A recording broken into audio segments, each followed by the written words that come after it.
नमस्कार दोस्तों, science with Sachin sir YouTube channel पर आप सभी का स्वागत है। दोस्तों, अगर आप चैनल पर नए हो तो चैनल को सब्सक्राइब जरूर करें। दोस्तों, मैं आपके लिए लेकर आया हूं राजस्थान पुलिस कांस्टेबल परीक्षा के लिए जनरल साइंस की स्पेशल टेस्ट सीरीज, जिसका नाम है साइंस का महासंग्राम। दोस्तों, इस टेस्ट सीरीज में मैं आपको हल कराऊंगा राजस्थान पुलिस कांस्टेबल परीक्षा के लिए जनरल साइंस के टॉप 15 अति महत्वपूर्ण प्रश्न। दोस्तों, मेरे पढ़ाए हुए सैकड़ों विद्यार्थी राजस्थान पुलिस कांस्टेबल परीक्षा में सिलेक्ट हो चुके हैं और मेरे पढ़ाए हुए नोट्स और प्रश्नों से राजस्थान पुलिस कांस्टेबल परीक्षा में 90% से अधिक प्रश्न पूछे जाते हैं। तो जो दोस्त इस बार राजस्थान पुलिस कांस्टेबल परीक्षा की तैयारी कर रहे हैं, उनको मेरी तरफ से बेस्ट ऑफ लक। दोस्तों, तैयारी करते रहो। अगर आप ईमानदारी से तैयारी करोगे तो दुनिया की कोई भी ताकत आपको सिलेक्ट होने से नहीं रोक सकती। तो दोस्तों, आज इस वीडियो में मैं आपको हल कराऊंगा साइंस का महासंग्राम टेस्ट सीरीज का टेस्ट नंबर 11। जिन विद्यार्थियों ने साइंस का महासंग्राम टेस्ट सीरीज के पिछले 10 टेस्ट के वीडियो नहीं देखे हैं तो नीचे डिस्क्रिप्शन बॉक्स में लिंक दिया है और अलग से प्लेलिस्ट बनी हुई है। दोस्तों, ये सभी प्रश्न आपकी आने वाली राजस्थान पुलिस कांस्टेबल परीक्षा के लिए काफी इंपॉर्टेंट है और दोस्तों, इन प्रश्नों के बाद कुछ भी नहीं आएगा। तो जो भी दोस्त राजस्थान पुलिस कांस्टेबल परीक्षा की तैयारी कर रहे हैं, इन सभी प्रश्न को अपनी कॉपी के अंदर लिखें और बार बार रिवीजन लगाएं। तो देखिए, स्टार्ट करते हैं साइंस का महासंग्राम टेस्ट सीरीज का टेस्ट नंबर 11 का फर्स्ट धमाकेदार वाला प्रश्न है। दोस्तों, मास्क का प्रयोग किस रोग से बचाव हेतु किया जाता है? ऑप्शन देखते हैं। कोरोना व स्वाइन फ्लू, स्वाइन फ्लू व हैजा, खाद्य विषाक्तता व एड्स, कोरोना व एड्स। तो दोस्तों, आपको याद रखना है कि मास्क का प्रयोग करके किस रोगों या किन रोगों से बचाव किया जा सकता है। तो एक तो दोस्तों कौन सा? कोरोना व स्वाइन फ्लू। काफी इंपॉर्टेंट बात है।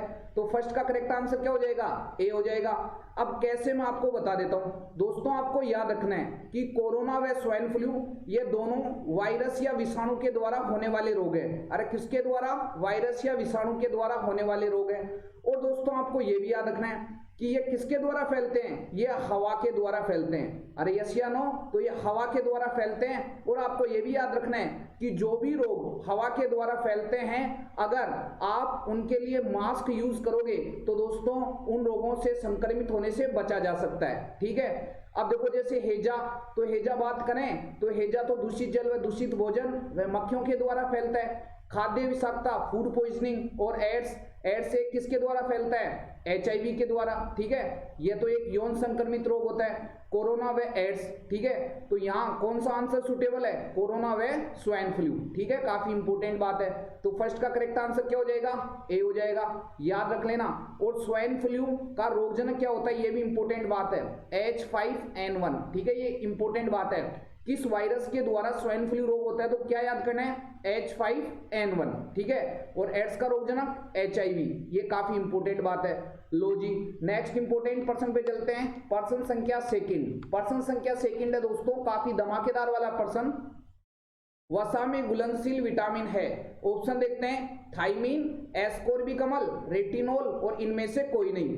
तो दोस्तों, मेरा उद्देश्य आपको प्रश्न हल कराना नहीं है, एक प्रश्न के साथ बहुत सारे प्रश्न आपको समझाना, ये मेरा उद्देश्य है। ठीक है। तो दोस्तों, अब आपको मैं बताता हूं। देखिए, विटामिन आपको याद करना है दोस्तों। यही विटामिन मुख्यतः 2 प्रकार के होते हैं। कितने प्रकार के? 2 टाइप्स के होते हैं विटामिन। एक तो वसा में घुलनशील विटामिन, जिनको इंग्लिश में बोला जाता है दोस्तों फैट सोल्यूबल विटामिन। क्या बोला जाता है? वसा में घुलनशील विटामिन या फैट सोल्यूबल विटामिन। ठीक है। और एक विटामिन होता है दोस्तों कौन सा? जल में घुलनशील। किसमें? जल में घुलनशील। सर इंग्लिश में क्या बोलते हैं? तो दोस्तों, आपको याद रखना है वाटर सोल्यूबल विटामिन। तो मैंने आपको यही बताया है कि विटामिन मुख्यतः 2 प्रकार के होते हैं, वसा में घुलनशील या फैट सोल्यूबल विटामिन और जल में घुलनशील या वाटर सोल्यूबल विटामिन। अब वसा में घुलनशील विटामिन कौन कौन से? तो दोस्तों, आपको याद रखना है। देखिए, A, D, E और K, ये किस में घुलनशील है? वसा में। और जल में घुलनशील B और C। काफी इंपॉर्टेंट बात है। अब इनकी याद करने की ट्रिक भी मैं आपको बता देता हूं। इसको उल्टा कर लो आप। पहले क्या आएगा? K, फिर क्या आएगा? E, फिर क्या आएगा? D, फिर क्या आएगा? A। तो क्या बन गया दोस्तों? कीड़ा। अरे क्या बन गया? कीड़ा। ठीक है। तो कीड़ा किस में घुलनशील है? वसा में या फैट के अंदर? तो बताओ, वसा में घुलनशील विटामिन कौन कौन से हो गए? K, E, D, A। तो कीड़ा आपको याद रखना है। अब जल में घुलनशील विटामिन कौन से सर? तो बी और सी, काफी इंपोर्टेंट बात है। अब इसको याद रखने की ट्रिक है, बिस्लरी पानी की बोतल आती है ना, बी और सी, उससे याद रख लेना, या WBC से याद रख लेना, ठीक है। W का मतलब होता है वाटर, ठीक है, और बी और सी, काफी इंपोर्टेंट बात है, कैसे भी याद करो। अब अपन बात करते हैं क्या, ये इंपॉर्टेंट बात है दोस्तों कि सभी विटामिन के रासायनिक नाम काफी इंपॉर्टेंट है। तो देखो एक ट्रिक बता देता हूं मैं आपको, क्या? रत एक टॉफी। अरे क्या ट्रिक बताई? रत एक टॉफी, ठीक है, बिल्कुल जीरो से, एक भी % साइंस का गलत नहीं होगा, ठीक है। देखो रत एक टॉफी, तो कितने हैं? 1 2 3 4 5 और 6, 6 अक्षर हैं। सबके नीचे विटामिन के नाम लिख लो, ABCDE और K। लो जी, बात खत्म। अब बात करते हैं आगे, क्या? विटामिन ए के ऊपर क्या है? रे, तो रे का मतलब होता है दोस्तों रेटिनोल। अरे क्या होता है? रेटिनोल। लो जी, सबको याद हो गया कि विटामिन ए का रासायनिक नाम क्या होता है? रेटिनोल। और बी, तय का मतलब क्या होता है? थाइमीन। अरे क्या होता है? थाइमीन, काफी इंपोर्टेंट बात। तो विटामिन बी का रासायनिक नाम क्या है? थाइमीन। सी, ए का मतलब क्या होता है? एस्कोर्बिक अम्ल। अरे क्या होता है? एस्कोर्बिक अम्ल, ठीक है। लो जी, एस्कोर्बिक एसिड। तो विटामिन सी का रासायनिक नाम क्या हो गया? एस्कोर्बिक अम्ल। डी के ऊपर क्या है? के का मतलब होता है कैल्सीफेरोल। अरे क्या होता है? कैल्सीफेरोल। तो बताओ विटामिन डी का रासायनिक नाम क्या हो गया? कैल्सीफेरोल। ई के ऊपर है टो का मतलब होता है दोस्तों टोकोफेरोल। अरे क्या होता है? टोकोफेरोल। तो क्या याद रखना है दोस्तों कि विटामिन ई का रासायनिक नाम क्या होता है? टोकोफेरोल। के का रासायनिक नाम फी लिखा हुआ है, तो फी का मतलब होता है फाइलोक्विनोन। अरे क्या है? फाइलोक्विनोन। याद करना है दोस्तों, फाइलोक्विनोन या नेप्थोक्विनोन, ठीक है, दो याद करना है विटामिन के रासायनिक नाम, क्या? फाइलोक्विनोन या नेप्थोक्विनोन। तो अब आपको पता लगे, 6% और दे दिया हूं यहाँ। विटामिन ए का रासायनिक नाम रेटिनोल, बी का थाइमीन, सी का क्या होगा? एस्कोर्बिक अम्ल, और डी का कैल्सीफेरोल, ई का टोकोफेरोल, और के का फाइलोक्विनोन या नेप्थोक्विनोन। अब हमारे को यह प्रश्न पूछा है कि वसा में घुलनशील विटामिन है। देखो बी, ये तो जल में घुलनशील है। एस्कोर्बिक एसिड, ये भी जल में घुलनशील है। रेटिनोल, ये किस में है? वसा में घुलनशील, काफी इंपोर्टेंट बात है, ठीक है। तो सेकंड का करेक्ट आंसर क्या हो जाएगा? सी हो जाएगा। दोस्तों 1% के साथ बहुत सारे प्रश्न आपको याद करने हैं, क्योंकि जब आपको 1% के साथ बहुत सारे प्रश्न दिए जाएंगे तो दोस्तों आपकी तैयारी बहुत अच्छी हो जाएगी, ठीक है। नेक्स्ट इंपोर्टेंट प्रश्न पे चलते हैं। प्रश्न संख्या थर्ड है, देखिए, जिप्सम का रासायनिक सूत्र है। ऑप्शन देखते हैं, Ca2SiO4, CaSO4.2H2O, CaO और CaSO4.3H2O। तो दोस्तों आपको याद रखना है, जिप्सम का रासायनिक सूत्र क्या होता है? CaSO4.2H2O, जिसे क्या बोलते हैं? काफी इंपोर्टेंट बात, जिप्सम का रासायनिक सूत्र तो CaSO4.2H2 होता है, लेकिन इसका रासायनिक नाम क्या होता है? याद रखना है, कैल्शियम सल्फेट। क्या होता है? Calcium sulphate. लो जी, तो आपको याद रखना है दोस्तों कि जिप्सम का रासायनिक नाम क्या होता है? कैल्शियम सल्फेट, और रासायनिक सूत्र होता है CaSO4.2H2O। तो थर्ड का करेक्ट आंसर क्या हो जाएगा? बी हो जाएगा। नेक्स्ट इंपोर्टेंट प्रश्न पे चलते हैं दोस्तों। प्रश्न संख्या 4, काफी धमाकेदार वाला प्रश्न। परमाणु के नाभिक की खोज निम्न में से किस वैज्ञानिकों के प्रयोगों पर आधारित है? काफी धमाकेदार वाला प्रश्न कि परमाणु के नाभिक की खोज निम्न में से किस वैज्ञानिक के प्रयोगों पर आधारित है? ऑप्शन देखते हैं, मोजले, रदरफोर्ड, थॉमसन और नील्स बोर। तो दोस्तों काफी अच्छा प्रश्न है, आपको याद रखना है कि रदरफोर्ड भाई साहब ने एक कौन सा प्रयोग किया था? एल्फा प्रकीर्णन प्रयोग। कौन सा प्रकीर्णन प्रयोग रहे? एल्फा प्रकीर्णन प्रयोग। और यह प्रयोग किया था दोस्तों सन 1911 के अंदर। और रदरफोर्ड ने एल्फा प्रकीर्णन प्रयोग की सहायता से ही नाभिक की खोज की थी। काफी इंपोर्टेंट बात है, ठीक है। तो परमाणु के नाभिक की खोज निम्न में से किस वैज्ञानिक के प्रयोगों पर आधारित है? रदरफोर्ड के एल्फा प्रकीर्णन प्रयोग पर आधारित है। काफी इंपोर्टेंट बात है। तो 4 का करेक्ट आंसर क्या हो जाएगा? बी हो जाएगा। लो जी, और नाभिक की खोज किसने की? रदरफोर्ड ने। डायरेक्ट ये भी प्रश्न पूछा जा सकता है। नेक्स्ट इंपोर्टेंट प्रश्न पे चलते हैं। प्रश्न संख्या 6 है, जंग का रासायनिक सूत्र है। ऑप्शन देखते हैं, Fe2O3, Fe, FeO, FeSO4। तो दोस्तों आपको याद रखना है, जंग का रासायनिक सूत्र क्या होता है? Fe2O3, जिसको क्या बोला जाता है? Ferric oxide. क्या बोला जाता है दोस्तों? Ferric oxide. काफी इंपोर्टेंट बात है। लो जी, तो 5 का करेक्ट आंसर क्या हो जाएगा? ए हो जाएगा। अब आपको क्या याद रखना है, देखो आपको ये भी याद रखना है कि जंग लगना एक प्रकार का रासायनिक परिवर्तन या केमिकल चेंजेज का उदाहरण है। ये अच्छा प्रश्न है। लोहे पर जंग लगना कौन से परिवर्तन का उदाहरण है? रासायनिक परिवर्तन या केमिकल चेंजेज का उदाहरण है। और एक्स्ट्रा इंपोर्टेंट प्रश्न ये भी याद रखना है कि जंग लगने पर लोहे का भार बढ़ जाता है। जंग लगने पर लोहे का भार बढ़ जाता है। सारे प्रश्न याद करने, बढ़ जाता है, ये काफी इंपोर्टेंट बात है। ठीक है, लो जी नेक्स्ट इंपोर्टेंट प्रश्न पे चलते हैं दोस्तों। प्रश्न संख्या 6, प्रश्न संख्या 6 है, काफी धमाकेदार वाला प्रश्न। प्रश्न संख्या 6 है, निम्न में से भौतिक परिवर्तन है। ऑप्शन देखते हैं, दूध का दही बनना, सेब काटने पर भूरा होना, बर्फ पिघलना और जंग लगना। तो दोस्तों आपको याद रखना है, देखो दूध का दही बनना सबको पता है किस परिवर्तन का उदाहरण है? रासायनिक परिवर्तन या केमिकल चेंजेज का उदाहरण है। लो जी काफी इंपोर्टेंट बात है। सेब काटने पर भूरा होना, यह भी रासायनिक परिवर्तन का उदाहरण है। लो जी नेक्स्ट इंपोर्टेंट बात क्या? बर्फ पिघलना। बर्फ पिघलना दोस्तों ये भौतिक परिवर्तन का उदाहरण है। अरे बर्फ पिघलना किसका उदाहरण है? भौतिक परिवर्तन का उदाहरण है। नेक्स्ट इंपोर्टेंट बात क्या? जंग लगना, ये तो रासायनिक परिवर्तन का उदाहरण है। लो जी काफी इंपोर्टेंट बात। लो जी तो इसका करेक्ट आंसर क्या होगा बताइए? निम्न में से भौतिक परिवर्तन कौन सा है? बर्फ पिघलना। याद रखना है, काफी इंपोर्टेंट बात। तो 6 का करेक्ट आंसर क्या हो जाएगा? सी हो जाएगा। और आपको देखो एक्स्ट्रा इंपोर्टेंट प्रश्न, दूध से रिलेटेड सारे प्रश्न याद रखने कि दूध का पीएच मान 6.4 हल्का अम्लीय होता है, दूध में केसिन प्रोटीन होती है। ठीक है, सारे प्रश्न याद करने। दूध में लैक्टोज शर्करा पाई जाती है, लैक्टोज शुगर होती है। ठीक है, ये काफी इंपोर्टेंट बात है दोस्तों। नेक्स्ट इंपोर्टेंट प्रश्न पे चलते हैं, प्रश्न संख्या 7। प्रश्न संख्या 7 है धमाकेदार वाले प्रश्न भाई। टंगस्टन की परमाणु संख्या क्या है? ऑप्शन देखते हैं, 80, 92, 76 और 82। तो बताइए टंगस्टन की परमाणु संख्या कितनी है? काफी इंपोर्टेंट प्रश्न है। तो दोस्तों आपको याद रखना है कि टंगस्टन का जो प्रतीक है वो W होता है। ठीक है, और इसका एटॉमिक नंबर या परमाणु संख्या कितनी होती है? 74, 76 होती है। काफी इंपोर्टेंट बात है। ठीक है, और परमाणु क्रमांक या परमाणु संख्या को किस अंग्रेजी अक्षर के द्वारा दर्शाते हैं? Z से। इसका मतलब इसका Z कितना है? 74। ये काफी इंपोर्टेंट बात है दोस्तों। इस प्रकार के प्रश्न आजकल पूछे जाने लगे, क्योंकि ऐसे स्टूडेंट इन प्रश्नों को याद नहीं करते हैं। तो आप जरूर याद करिए। कुछ एक्स्ट्रा मैं आपको याद करने के लिए दे देता हूं जो आपको याद करने।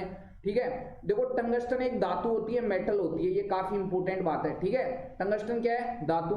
और सर्वाधिक गलनांक वाली धातु, ये भी इंपोर्टेंट बात है। सर्वाधिक गलनांक वाली धातु कौन सी है दोस्तों? तो आपको याद रखना है सर्वाधिक गलनांक वाली धातु तो टंगस्टन होती है। और आपको ये भी याद रखना है विद्युत बल्ब का जो फिलामेंट होता है, विद्युत बल्ब का जो फिलामेंट होता है वो किस धातु का बना होता है? वो टंगस्टन धातु का बना होता है। और इंपोर्टेंट बात क्या, जैसे बात करते हैं अपन पारा का प्रतीक क्या होता है? पारा का प्रतीक होता है Hg और इसका परमाणु क्रमांक कितना होता है? 80। याद रख लेना, काफी इंपोर्टेंट बात है। सोने का प्रतीक क्या होता है? तो सोने का प्रतीक होता है दोस्तों Au और इसका जो परमाणु क्रमांक होता है वो कितना होता है? काफी इंपोर्टेंट बात है 79। ठीक है, और चांदी होती है, चांदी का जो प्रतीक होता है वो होता है Ag और इसका परमाणु क्रमांक कितना होता है? याद कर लेना 47, 47। और आपको ये भी याद रखना है लेड या सीसा, इसका प्रतीक क्या होता है? Pb होता है और इसका परमाणु क्रमांक कितना होता है? याद कर लेना 82। ठीक है, सारे प्रश्न याद करने भाई। सोने का प्रतीक Au, परमाणु क्रमांक 79, चांदी प्रतीक Ag, परमाणु क्रमांक 47, लेड या सीसा प्रतीक Pb, परमाणु क्रमांक 82, पारा Hg, परमाणु क्रमांक 80। काफी इंपोर्टेंट बात है। ठीक है, सारे प्रश्न याद करने भाई। नेक्स्ट इंपोर्टेंट प्रश्न पे चलते हैं, प्रश्न संख्या 8। प्रश्न संख्या 8 है गलघोंटू किस रोग का अन्य नाम है? ऑप्शन देखते हैं, रेबीज, प्लेग, डेंगू, डिप्थीरिया। तो दोस्तों आपको याद रखना है गलघोंटू किस रोग का अन्य नाम है? डिप्थीरिया का। काफी इंपोर्टेंट बात। तो 8 का करेक्ट आंसर क्या हो जाएगा? डी हो जाएगा। अब आपको 3 एक्स्ट्रा इंपोर्टेंट प्रश्न और दे रहा हूं, आपको याद रखना है हाइड्रोफोबिया किस रोग का अन्य नाम है? तो दोस्तों आपको याद रखना है हाइड्रोफोबिया किस रोग का अन्य नाम है? रेबीज का। नेक्स्ट काली मौत या जिसको इंग्लिश में बोला जाता है ब्लैक डेथ, काली मौत या ब्लैक डेथ किस रोग का अन्य नाम है? तो दोस्तों आपको याद करना है कि काली मौत या ब्लैक डेथ किस रोग का अन्य नाम है? प्लेग का। नेक्स्ट हड्डी तोड़ बुखार, हड्डी तोड़ बुखार किस रोग का अन्य नाम है? तो दोस्तों आपको याद करना है, हड्डी तोड़ बुखार किस रोग का अन्य नाम है? डेंगू का। लो जी, सारे प्रश्न याद करने। नेक्स्ट इंपोर्टेंट प्रश्न पे चलते हैं, प्रश्न संख्या 9। प्रश्न संख्या 9 है, हाँ जी, काफी इंपोर्टेंट प्रश्न है। पृथ्वी पर किसी वस्तु का प्लायन वेग होगा।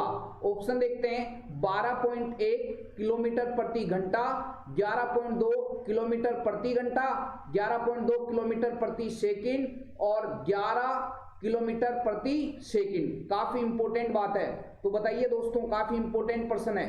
पृथ्वी पर किसी वस्तु का प्लायन वेग कितना होगा? धमाकेदार वाला प्रश्न। सारे भाई लोग कमेंट बॉक्स में कमेंट कर दो इस प्रश्न का आंसर। हाँ जी, जरूर कमेंट बॉक्स में कमेंट करोगे कि पृथ्वी पर किसी वस्तु का प्लायन वेग कितना होगा। काफी इंपोर्टेंट प्रश्न है दोस्तों, ठीक है। तो इसका आंसर होगा 11.2 किलोमीटर प्रति सेकंड, ठीक है। तो 9 का करेक्ट आंसर क्या हो जाएगा? सी हो जाएगा। अगर आप किसी वस्तु को पृथ्वी से 11.2 किलोमीटर प्रति सेकंड से फेंकते हो तो वो वस्तु प्लायन कर जाएगी, गुरुत्वाकर्षण क्षेत्र को पार कर जाएगी, दोबारा पृथ्वी पर नहीं आएगी। काफी इंपोर्टेंट बात है। तो प्लायन वेग का मान कितना होता है? 11.2 किलोमीटर प्रति सेकंड। काफी इंपोर्टेंट बात, ठीक है। नेक्स्ट इंपोर्टेंट प्रश्न पे चलते हैं, प्रश्न संख्या 10। प्रश्न संख्या 10 है, Sb किस तत्व का प्रतीक है? ऑप्शन देखते हैं, एंटीमनी, सेलेनियम, स्ट्रोंशियम और टिन। काफी इंपोर्टेंट बात देखिए, Sb बोले तो काफी इंपोर्टेंट बात, एंटीमनी। अरे क्या? एंटीमनी, ठीक है। एंटीमनी का प्रतीक क्या होता है? Sb, ठीक है। तो Sb किस तत्व का प्रतीक है? एंटीमनी का। आपको यह भी याद रखना है कि एंटीमनी का परमाणु क्रमांक या परमाणु संख्या कितनी होती है? तो याद रखना है 51। आवर्त सारणी में किस नंबर पर आता है? 51 नंबर पे आता है, ठीक है। ये काफी इंपोर्टेंट बात है। नेक्स्ट इंपोर्टेंट प्रश्न पे चलते हैं, प्रश्न संख्या 11। प्रश्न संख्या 11 है, ध्वनि की तीव्रता ध्वनि की द्वारा निर्धारित की जाती है। ध्वनि की तीव्रता किस पर निर्धारित की जाती है? ध्वनि की तीव्रता किस पर आधारित होती है? काफी इंपोर्टेंट प्रश्न। ऑप्शन देखते हैं, आयाम, आवर्ती, तारत्व और आवर्तकाल। तो ध्वनि की तीव्रता ध्वनि के आयाम द्वारा निर्धारित की जाती है। काफी इंपोर्टेंट बात है, ठीक है। तो 11वें का करेक्ट आंसर क्या हो जाएगा? ए हो जाएगा। और ये भी याद रखना है कि ध्वनि की तीव्रता का मात्रक, हाँ जी, क्या होता है? डेसिबल। या ध्वनि की तीव्रता को किस में नापते हैं? डेसिबल में, जिसको डीबी से भी दर्शाते हैं। लो जी, काफी इंपोर्टेंट बात है, ठीक है। नेक्स्ट इंपोर्टेंट प्रश्न पे चलते हैं, प्रश्न संख्या 12। प्रश्न संख्या 12 है, मादा मानव में निषेचन स्थल है। ऑप्शन देखते हैं, योनि, गर्भाशय, अंडवाहिनी या फैलोपियन नलिका और अंडाशय। बताइए, काफी इंपोर्टेंट प्रश्न। तो दोस्तों इस प्रश्न का सॉल्यूशन मैं आपको डिटेल से बता देता हूं। देखिए ये, हाँ जी, ये मैं एक मादा जनन तंत्र का जो फीमेल रिप्रोडक्टिव सिस्टम है उसका डायग्राम बना रहा हूं। ये यहाँ अंडाशय होते हैं 2, ठीक है। तो मानव मादा में 2 अंडाशय, और ये जो आप दिख रहे हो ये नलिकाएं, ये इनको बोला जाता है फैलोपियन ट्यूब। अरे क्या बोला जाता है? Fallopian tube. क्या बोला जाता है दोस्तों? Fallopian tube. और हिंदी में बोलते हैं अंडवाहिनी, ठीक है। यहाँ से शुक्राणु आएंगे और यहाँ अंडाशय से अंडा आ जाएगा। तो शुक्राणु और अंडाणु का जो मिलन होगा वो कहाँ होगा? अंडवाहिनी या फैलोपियन नलिका में।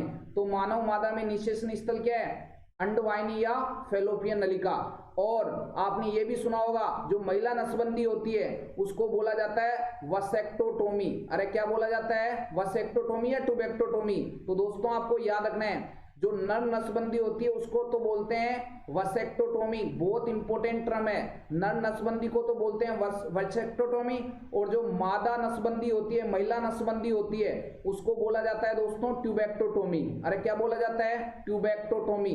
सर क्या करते हैं इसमें? तो दोस्तों एक इंपॉर्टेंट बात बता देता हूं, याद कर लेना भाई। मादा नसबंदी ट्यूबेक्टोटोमी कहलाती है और नर नसबंदी वसेक्टोटोमी कहलाती है। मादा नसबंदी क्या करते हैं? ये अंडवाहिनी होती है ना 2 फैलोपियन ट्यूब, यहाँ से काट कर चीरा लगा देते हैं डॉक्टर। तो यहाँ अंडाशय से अंडा मुक्त होगा, यहाँ से शुक्राणु आएगा, दोनों का मिलन नहीं होगा, ठीक है। तो निषेचन कहाँ से होगा? फर्टिलाइजेशन। ये काफी इंपॉर्टेंट बात है। तो मादा नसबंदी ट्यूबेक्टोटोमी और नर नसबंदी वसेक्टोटोमी। काफी इंपॉर्टेंट बात है। और मानव मादा में निषेचन स्थल अंडवाहिनी या फैलोपियन नलिका। तो 12वें का करेक्ट आंसर क्या हो जाएगा? सी हो जाएगा। नेक्स्ट इंपॉर्टेंट प्रश्न पे चलते हैं, प्रश्न संख्या 13। कुकिंग गैस का मुख्य घटक है? ऑप्शन देखते हैं, मीथेन, ब्यूटेन, एथेन और प्रोपेन। तो कुकिंग गैस किसको कहा जाता है पहले तो ये पता होना चाहिए। एलपीजी फुल फॉर्म होती है लिक्विड पेट्रोलियम गैस, हिंदी में बोलते हैं तो दोस्तों द्रवित पेट्रोलियम गैस। याद रखना है, काफी इंपोर्टेंट बात है, ठीक है। तो जो एलपीजी होती है ये रसोई गैस में खाना बनाने में काम में आती है, इसलिए इसको एलपीजी को कुकिंग गैस के नाम से भी जाना जाता है। और एलपीजी का मुख्य घटक होता है ब्यूटेन, और ब्यूटेन का सूत्र होता है दोस्तों C4H10। काफी इंपोर्टेंट बात है। तो कुकिंग गैस का मुख्य घटक ब्यूटेन होता है, ये काफी इंपोर्टेंट बात है। तो 13वें का करेक्ट आंसर क्या हो जाएगा? बी हो जाएगा।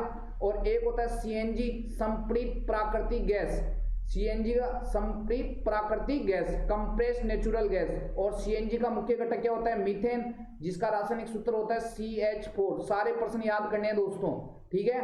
लो जी, तो नेक्स्ट इंपोर्टेंट प्रश्न पे चलते हैं। प्रश्न संख्या 14। हाँ जी, प्रश्न संख्या 14 है, परमाणु में कितने आवेशित कण पाए जाते हैं? ऑप्शन देखते हैं, 3, 2 और 1 और 0।